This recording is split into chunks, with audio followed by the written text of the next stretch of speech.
Hi, Uptown community. I'm Wenny, and welcome to another episode of Uptown TV Video Podcast.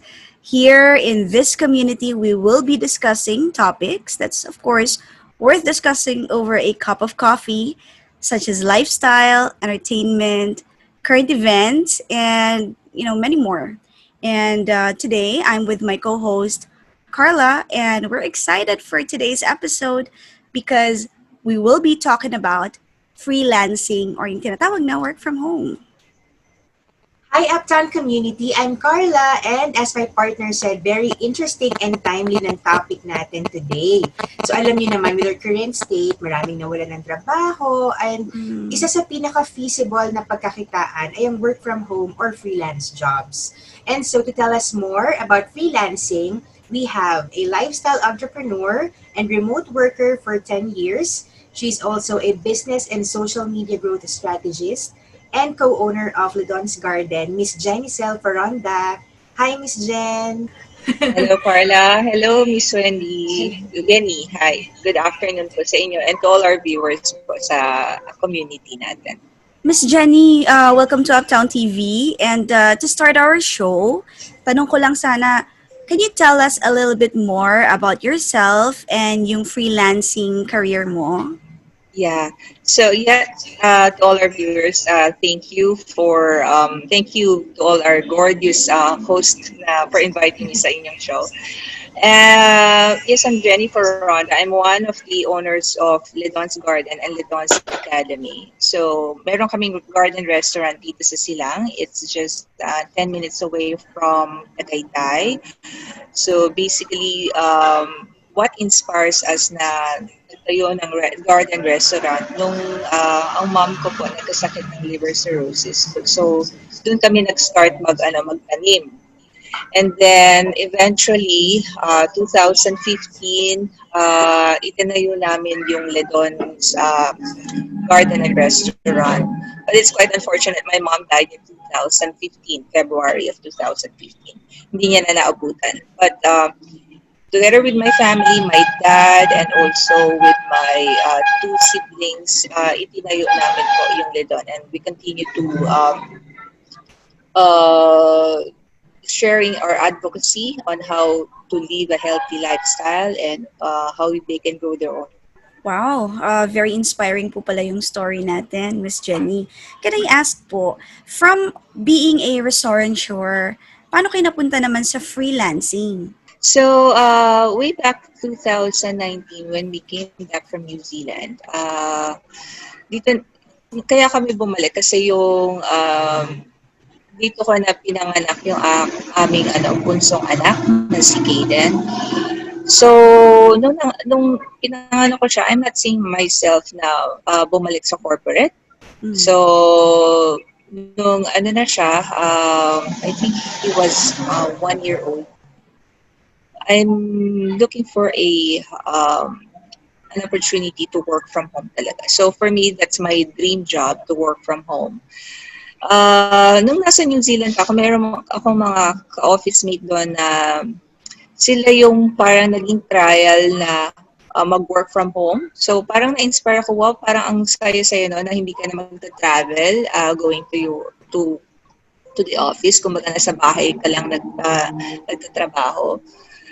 And then yun na yun, parang naging ko na to find an opportunity na magtrabaho sa bahay. So, kaya nakita ko yung remote staff. So, remote staff is an agency na sila yung naghahanap ng client for you. So, I've been with them for more than 10 years now. Wow. So, I had 2 Australian clients already and one New Zealander client. So, yeah. And with my husband and also with my brother, kaming tatlo, work from home or freelancers po. Ang setup ng aming career. So, ano ba yung mga na-enjoy namin? So, basically, hindi na kami nagta-travel going to work. Isa yun, we spend more time with our family. At least ngayon, Kasi kung kumbaga naisip ko kung siguro sa corporate ako, paano kaya yung magiging setup kasi nga yung mga bata, 'di ba, homeschooling na ang ano, ang setup ngayon. Mm. So at least mas okay na sa bahay kami, at least nakikita namin at nasusubaybayan yung mga bata. Yun talagang pinaka-main ano namin. Kaya kami nag-work from home to have quality time with our family. At the same time, meron kaming sustainable in terms of our income and opportunity to work with international clients as well. When you talk about having Australian and clients from New Zealand, are you referring to accounts? Do you handle accounts directly, or is it accounts from the company that you work for? It's actually what the setup is that the agency will look a direct client for you. It's not like pag BPO kasi meron kang certain account and then pag natapos yung account na yun, they will give you another account. Mm. Ito long-term clients to. So dun sa first client ko, tumagal ako sa kanya na more than 4 years, mga 4.5 years. And then when Mhm. my mom died, doon ako nag-resign kasi parang gusto ko ng medyo time muna for myself and for my family. And then, after 6 months, ayun, nag-ano ulit ako, kinonta ko ulit yung agency if they have client for me na pwede kung ma-servicean. So yun, okay naman. Meron namang, yung mismong may-ari ng remote staff, siya yung pinaka, ano ko ngayon, client ko ngayon. So I handled several projects for this client. I already had, I think, roughly 3 projects already. So more of mga startup companies yung binibuild namin. As in ano, from scratch talaga na wala pang established na flow or business plan. Ako talaga yung nag-start ng business development and kung ano yung magiging flow ng project. Bali, Miss Jenny, ano po yung ano nyo, work nyo for that client? I'm the head of marketing and business development. So I handle my own team. For now, what I'm handling right now is we created this app, which is remote classroom app that can be utilized by educators, parents, and students. Kasi nga, parang naging ano to, answer dun sa concerns ng mga magulang, at the same time concerns din ng mga educator on how they can facilitate yung online learning or online classes nila. So basically, how it works is nire-record, it's a monitoring app na nire-record ni remote classroom yung activity ni student and the teacher can assign any certain task or assignment using that app. So, kung meron kayong mga bata or meron kayong mga pwedeng i-up, pwede yung gamitin or i-download. So, it's totally Wow, ang galing eh, no? So, Galing, you galing. were saying po na with remote staff, just so I understand it correctly, this is the agency. yeah, And then you work for the agency and then they give you clients, yeah, and you work with a client directly na po. yes, that's Okay. correct. So aside from function natin kanina, what are the other jobs that remote staff have? And paano Yung naman mga yung mga tao would be able to find jobs and how would they be able to apply for these types of jobs? Are there any requirements as well? yes, yes, yes. Thank you for asking that question.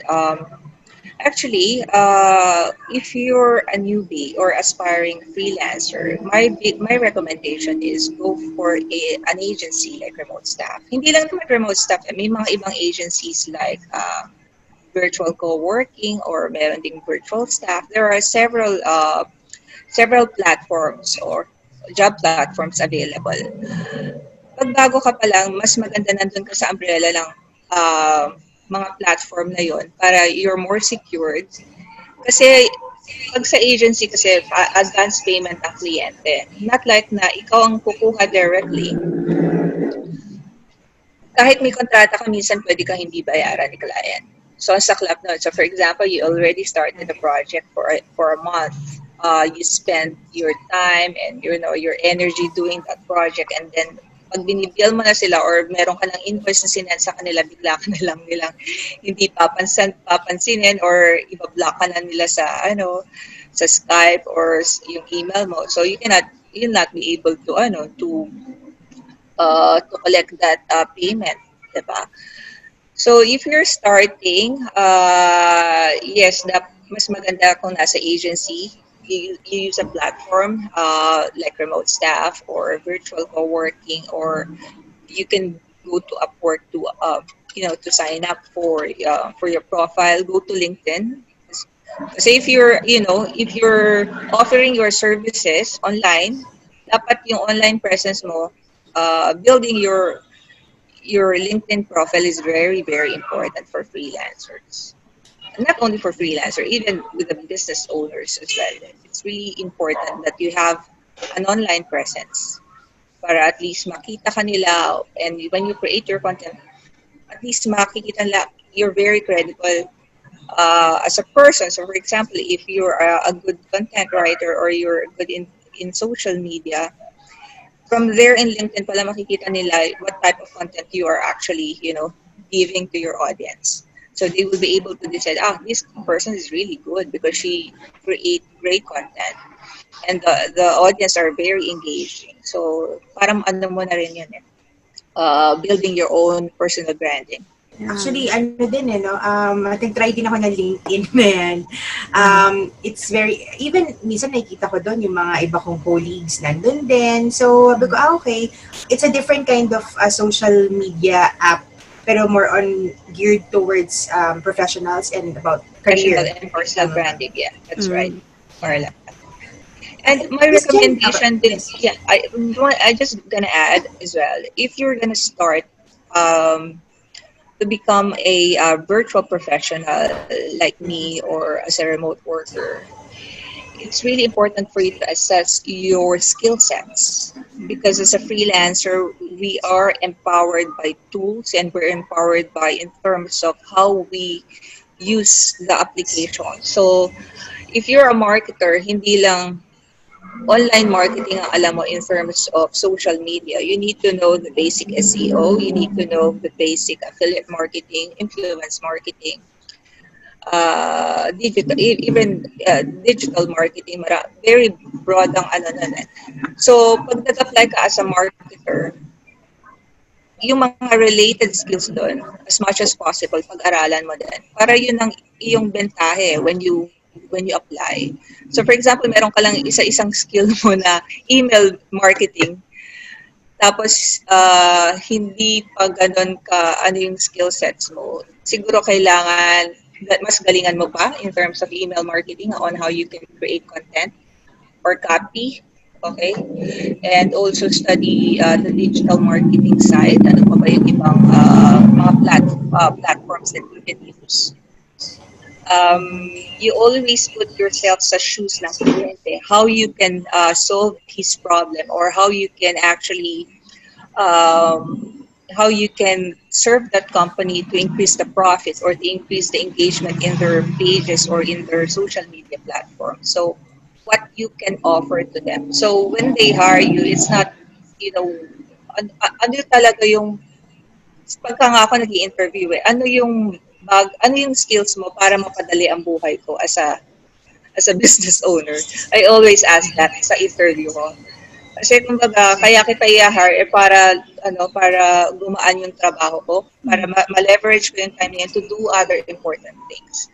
So I always ask them, what can you offer? What are the skill sets that you have para mapadali ang buhay ko as a business owner? Nicely said. Miss Jen, for people who are watching us right now, and just like Carla mentioned earlier when we started, na there are a lot of people who lost their jobs, and this is one of the topics that we carefully chose to make sure na yung mga nanonood, baka po pwede silang mag-apply. So, can I ask the application process pagka pumasok sila sa freelancing? My recommendation is create your profile in LinkedIn.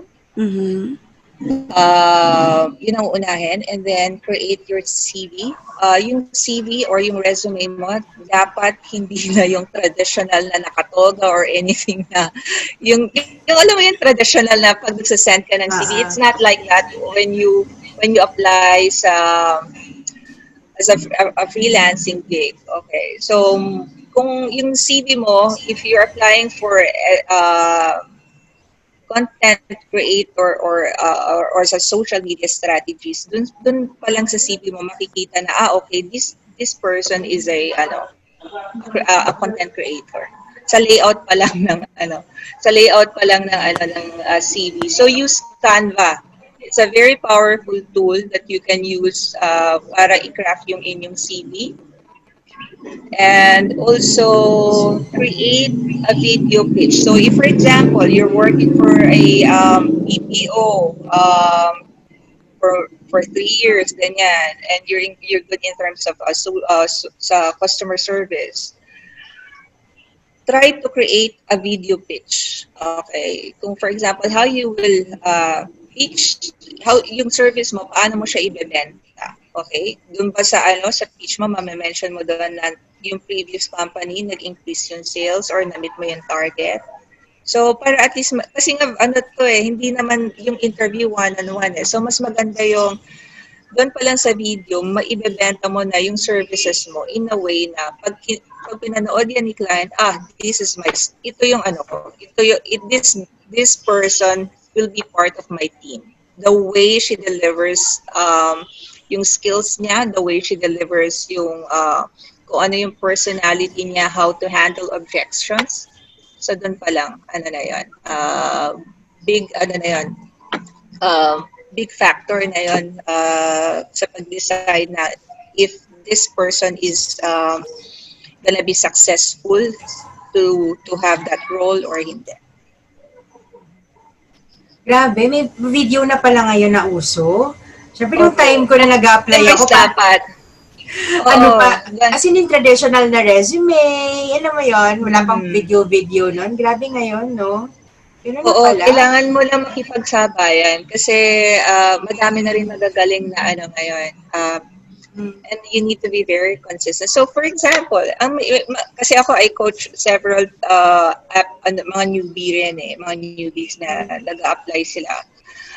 Miss Jenny, di pa rin ako makakuha ng trabaho, ganyan-ganyan. Nag-attend na ako ng workshop mo, ginawa ko, sabi ko lang sa kanila, ilang beses ka ba nagsasubmit ng resume? Ilang beses ka nag-apply per day?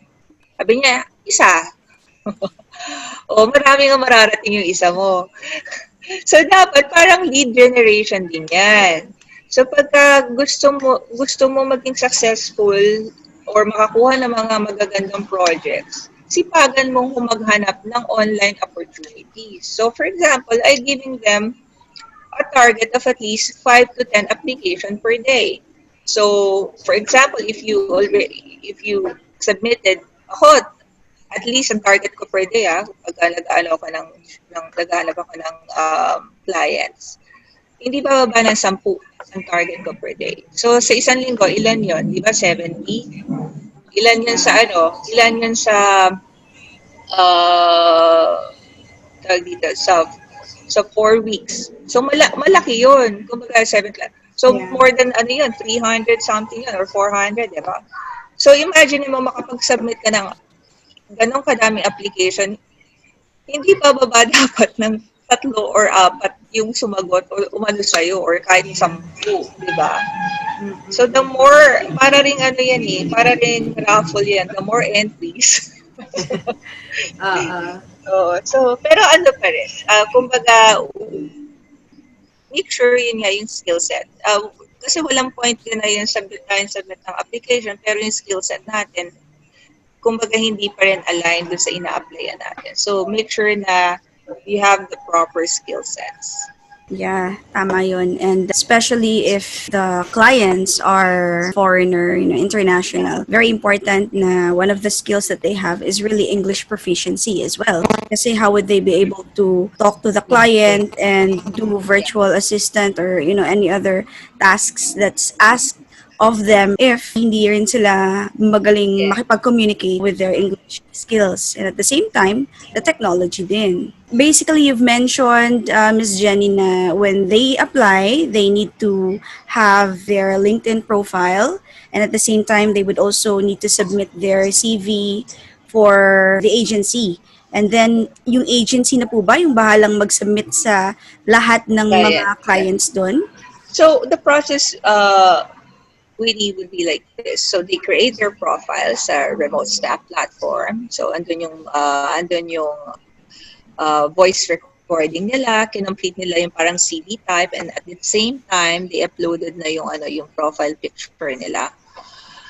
And then they will do a skills test. So for example, nandun na rin yung sa communication, andun na rin yung sa typing skills, andun na rin yung logical skills, andun na rin yung analytical skills ng applicant. So may mga grading system 'yan.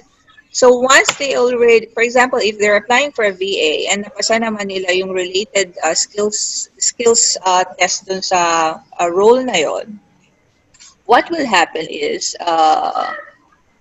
yung assigned team will connect to that particular applicant, and then i-review yon. Once na okay naman lahat, so go na yun, isahanapan na sila ng kliyente. Pero kung meron pang nakikitang kulang na requirements, or for example, hindi na-complete yung form, may mga kulang na mga details, that's the time that the support team will inform the candidate that you need to complete that and comply with the requirements para ma-process namin yung application. How long does the application take? Depende. So for example, ngayon, I just checked kung ano yung mga openings. So more on marketing, more on creator, content creators yung mga requirements ng clients. Meron din na graphic designer, web designers, merong Shopee, Shopify, dev, ano pa ba? Mayroon ding SEO. Kasi nga, karamihan ng mga businesses are actually venturing into online na. So maraming requirement talaga sa e-commerce. Yeah, actually, Miss Jenny, before I used to work in Odesk.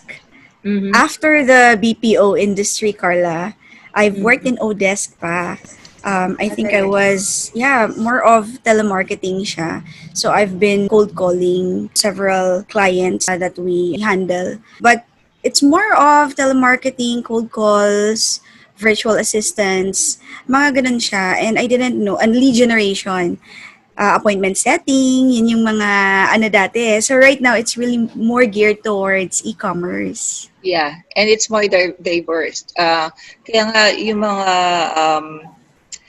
nag-apply, dun, continuous learning. Even kahit ako every morning, I spend at least 1 to 2 hours a day studying.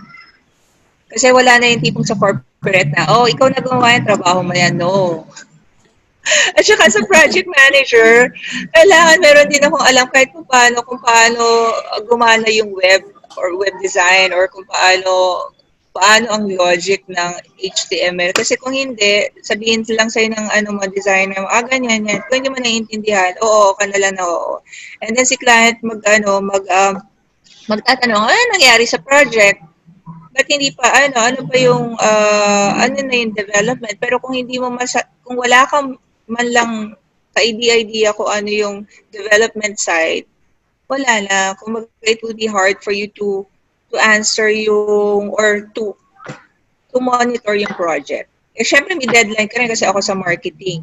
So, meron din kaming mga timeline kung kailan lalabas yung campaign, anong campaign ang ilalabas, sa lead generation, ayusin yung sales funnel. So, maraming process. Kung hindi mo alam kung wala kang blueprint or hindi mo alam ang flow, it will be hard for you. Kasi as a freelancer, you need to be very proactive in terms of doing that project right. Okay? Kasi kung hindi mo matapos or nagkaroon ng aberya yan, syempre hindi rin maganda. Sabihin sa'yo ng kliyente, o bakit hindi mo natapos? Hindi mo naman sabihin, ay sorry po, hindi ko natapos eh. Kasi hindi ko naintindihan ko yung sa web development. Hindi mo pwedeng sabihin yun. Yeah. Kasi ikaw ang project manager, ikaw dapat ang parang ikaw ang driver niyan eh. Mm. So dapat alam mo kung saan sila kung ano ng stage yung kanilang deliverables nila. At Yeah, pag kumbaga, you sinabi should be on ganitong top. date, you need to be on top as a project manager. Okay. Ms. Jen, bali, ano ba yung ibang klase ng jobs available for freelancing? Okay. Maraming requirement ngayon sa support, especially sa Shopify, sa mga yung support sa Ledon na lang eh, ang dami ng nag-i-inquire. So, kapag very busy ang page, you need to have a person na isang social media manager talaga that will manage your page. Okay, iba kasi ang content creator eh. Ang content creator, sila yung parang sa advertising.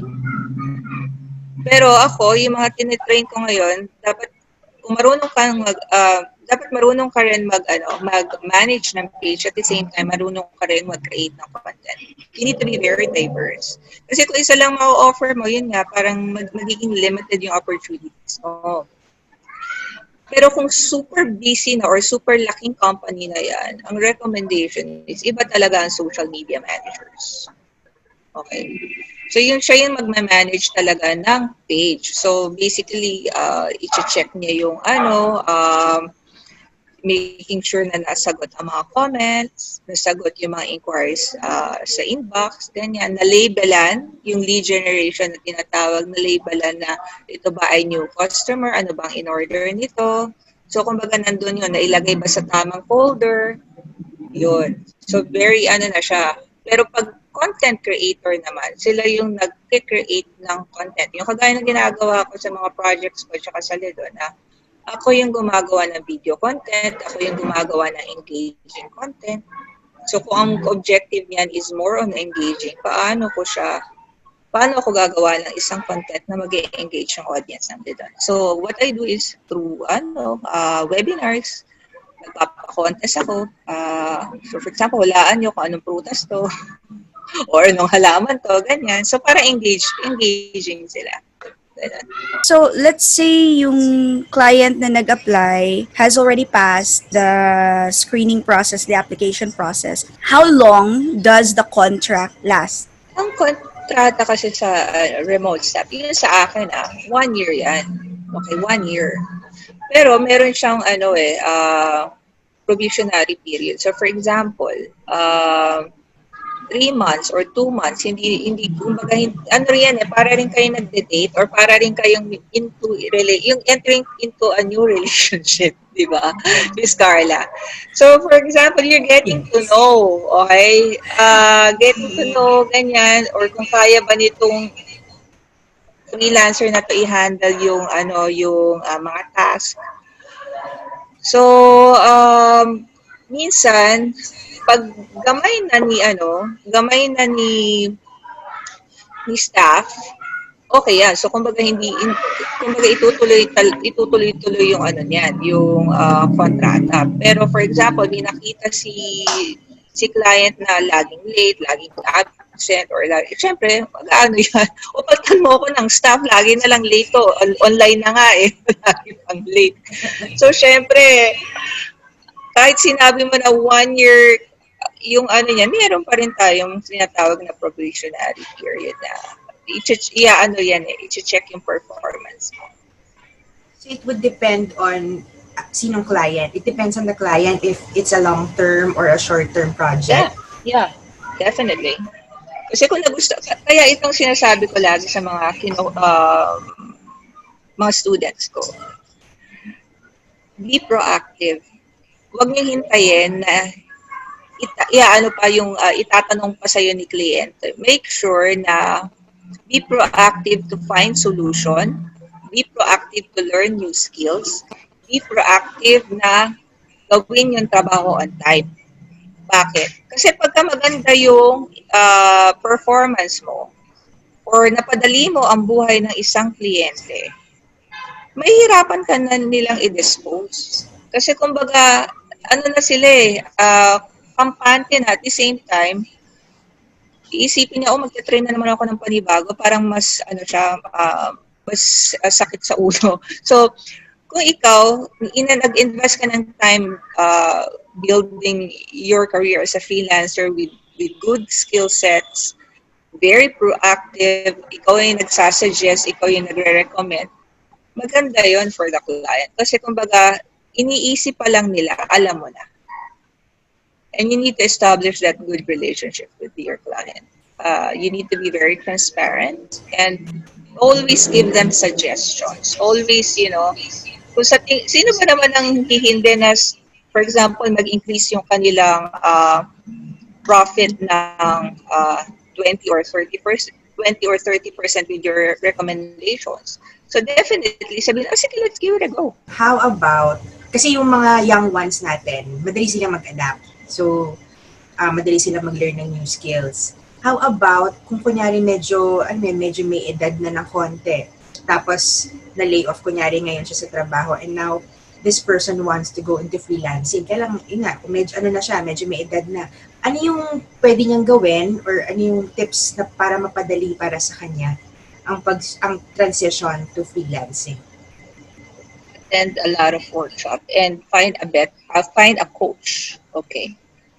Kasi kumbaga, pag merong mentoring yan, it will be easier kasi one-on-one eh. Kasi I do my one-on-one eh. Kumbaga, matitailor yung specific module. So for example, if you want to learn about social media or lead generation, hindi yan sa classroom. Kumbaga, one-on-one yan kay teacher na, oh, okay, ako what I do, meron consultation, meron akong binibigay na mga presentation sa kanila, may lecture. After ng lecture, ako yung magde-demo and then I give them assignment.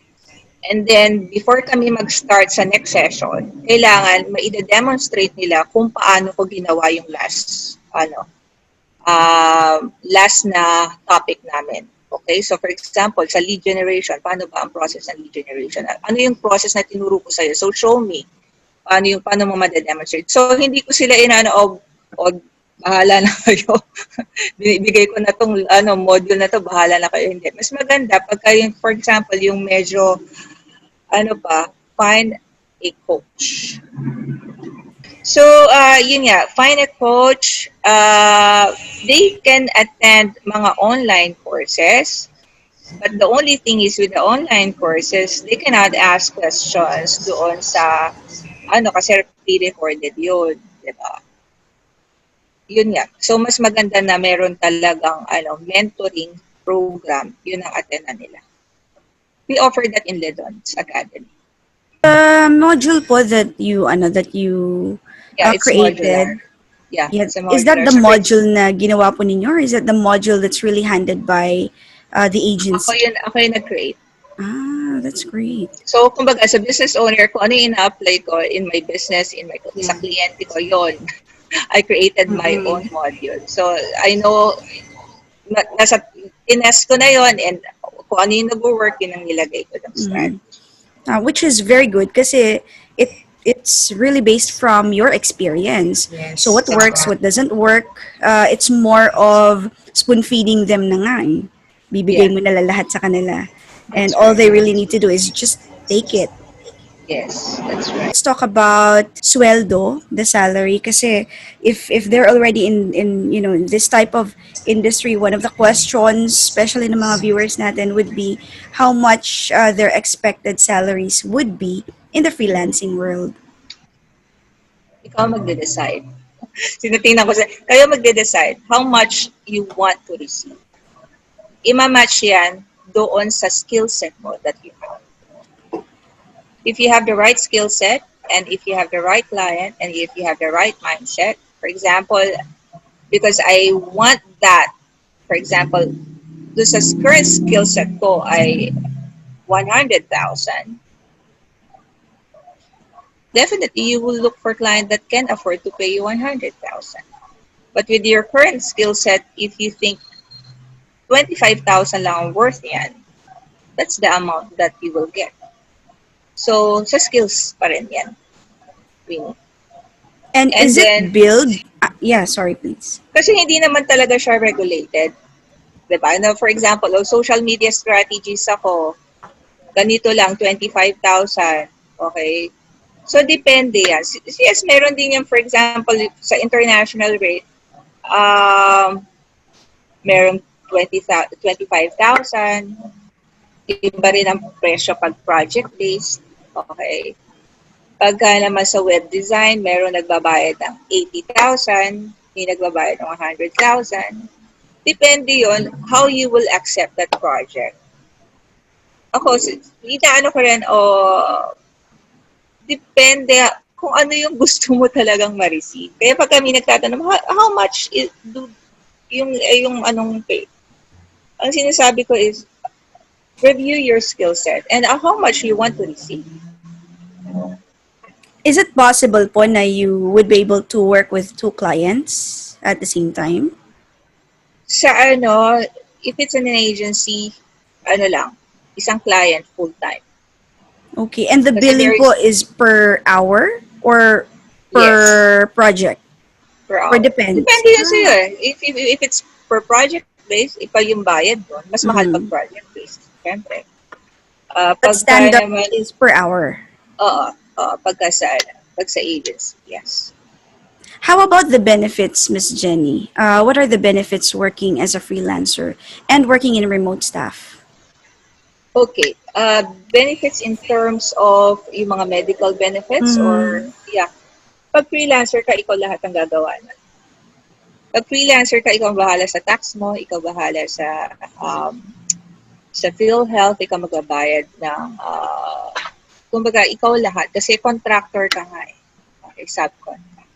So, but parang are all self-employed. agencies po? Yes. Ganun Karamihan. talaga, Ganun ang karamihan. setup. 10 years na ako, so ganun pa rin ang setup hanggang ngayon.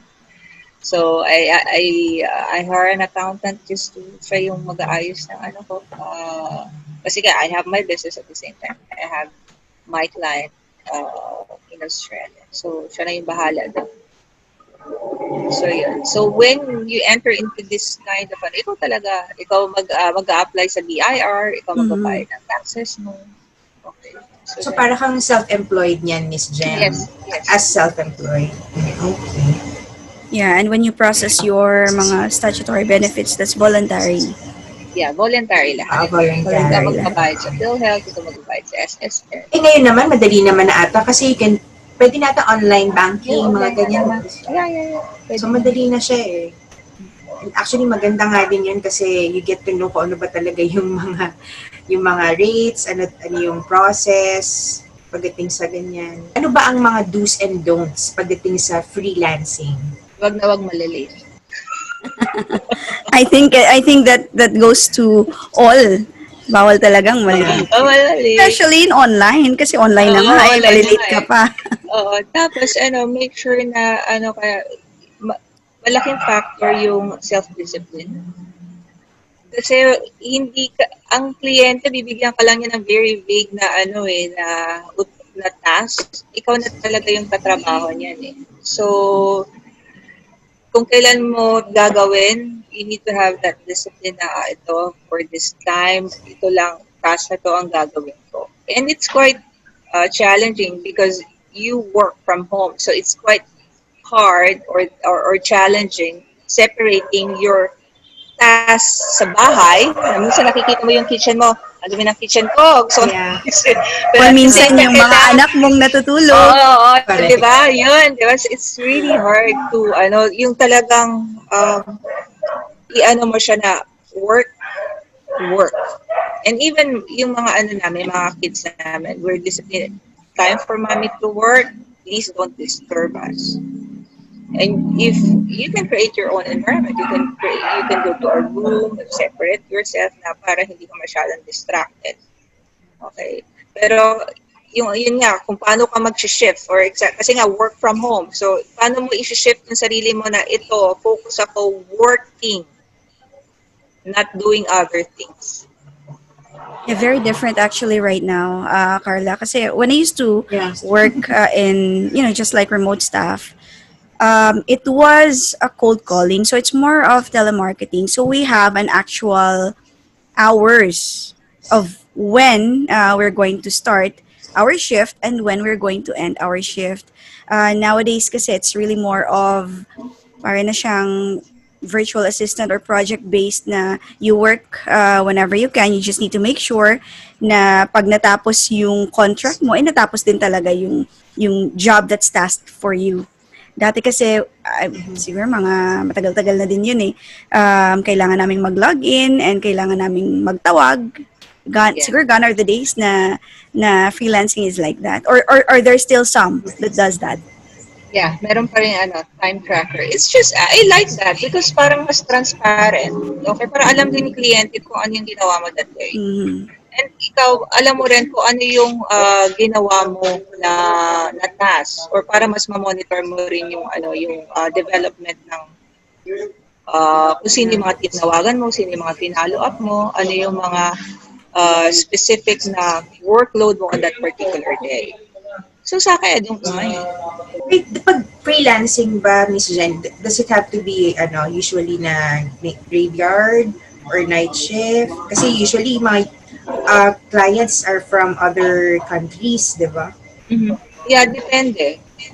Ako kasi talaga mas prefer ko talaga New Zealand or Australia na kung kasi parang mas similar lang yung ano natin Same sa time. time zone. Pagka kasi yun nga, US accounts, puyat ka rin. So, hindi ako nag-accept talaga na account na from US. So, kayo as a freelancer, you have that, freedom to choose your client. Okay? So, pero pag syempre pag baguhan ka pa lang at you're still building your portfolios and your career as a remote worker, kung kaya naman ng powers, okay lang din. Dami ko natutunan. Na. Actually, I've been in that business for not a very long time din naman. But up to now, may natututunan pa rin talaga akong bago. No? Tsaka mabilis mag-evolve ang Mm. freelancing. So, dami ng trends and technology na lumalabas. Parang kailangan talaga lagi kang updated. Parang self-education talaga yung tsaka self-discipline to learn. Di ba, Yeah, Miss and Jen? learning is really a continuous process. It never stops naman Yeah. talaga. What are the All right. requirements? Probably, I'm thinking of requirements on the computer, the Wi-Fi, those kinds of things. Yeah, yeah. Okay, cool. Requirements, definitely, you need to have a good internet connection. Isang ano yan. Uh, Definitely, you need to have a computer. Okay. Good computer na kaya ang video calling, na kaya ang magbukas ka ng graphic design application. So, yeah, and skill sharing. So make sure that you have a very good equipment, and familiarize yourself with the applications, especially if you are applying for a VA job, okay, or a VA role. So familiarize with Grammarly. If you're a content creator, mag-download na kayo ng Grammarly sa inyong Chrome. Explore Canva if you're doing content creations. Explore StreamYards or Zoom meeting. Kasi for example, if your client would like to have a webinar like this or podcast, at least alam mo kung paano mag-create ng meeting or webinar. Also, download yung iba pang app na or study some app like sa Google Docs, Google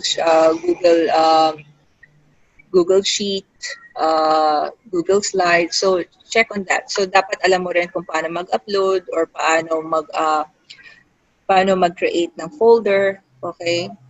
So yun, yung very basic pa lang yan yung mga basic app na sinabi ko. Pero marami pang mga sophisticated na tools na dapat familiar din tayo. So yun. Before we end, Miss Jenny, what can you advise or what parting words can you say for our uptown community, especially ngayon na maraming nawalan ng trabaho and they're looking for other alternative means of income. So what can you say for them to inspire them? Yeah, thank you for inviting me. I'm very grateful to have this episode with you, beautiful ladies. Thank you for inviting me and sharing this advocacy. And part of my heart, I've been doing this for more than 10 years, and I really want to share this opportunity to Filipinos na they can explore on how they can work from home. Isa lang ang message ko. This is the best time. This is the best time for you to explore the opportunities, job opportunities online. Okay. Opportunities are limitless in terms of, you might be able to have a premium clients. Okay. So, depende yan sa mindset mo. Kaya nung tinanong mo sa akin, magkano ba yung ano, depende yan kung ano yung gusto mong ma-receive. But you match that. What are the things that you can offer to your client? So mag-uumpisa tayo dyan. Kanina ko pa sinasabi sa skills mo. You need to review your skills. If you're good in sales, paano mo pa mapapagaling ang sarili mo in terms of sales? Or if you're a marketer, paano ka pagagaling as a marketer? Okay?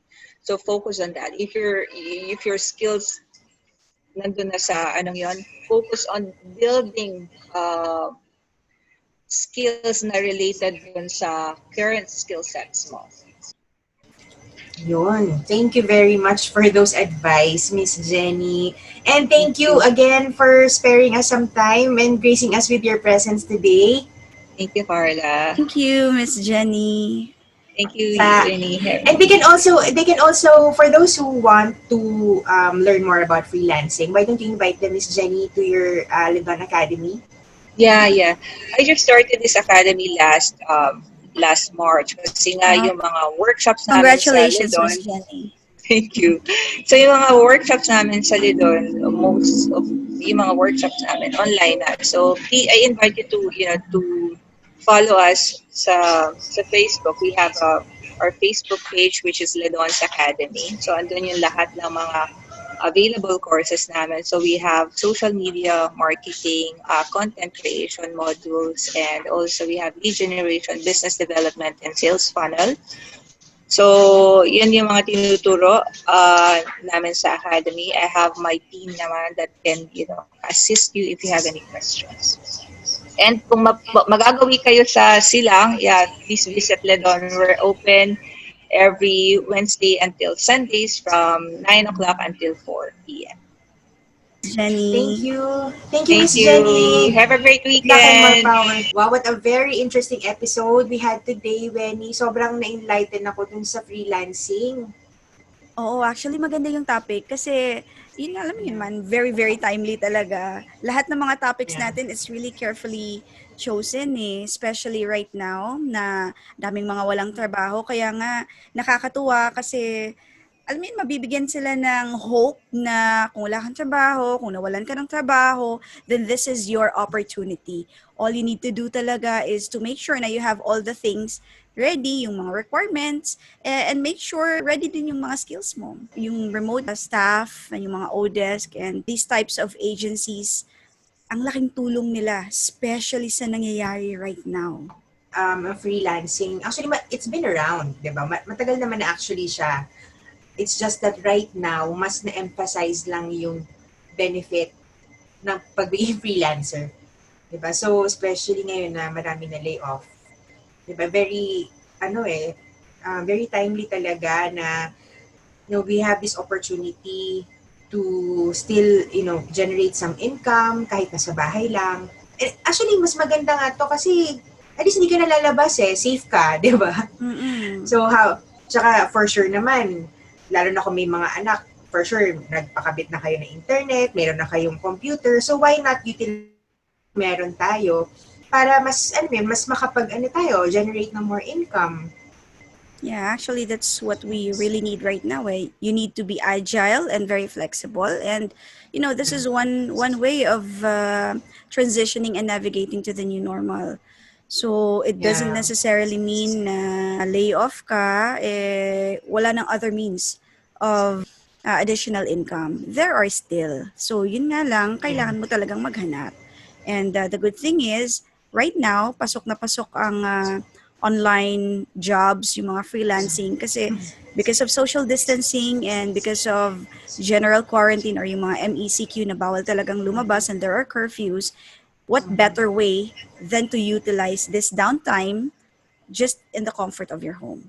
Yeah, so that's it, guys. Thank you for watching another episode of Uptown TV Video Podcast. Please like and share our FB page at Uptown TV. Yes, and also, Carla, pwede pa rin naman nilang panoorin ang full episode in our YouTube channel. It's at Uptown TV. And of course, if they have questions or comments, clarifications, or if they want to submit their applications, pwede silang dumirekta sa atin or pwede din silang dumirekta sa mismong page ng Ledon's Academy. And they're going to assist them further. So, thank you guys for watching Uptown TV Video Podcast. I'm Wenny, And this is Carla. See you guys in our next episode here in. Uptown TV Video Podcast. Bye. Bye.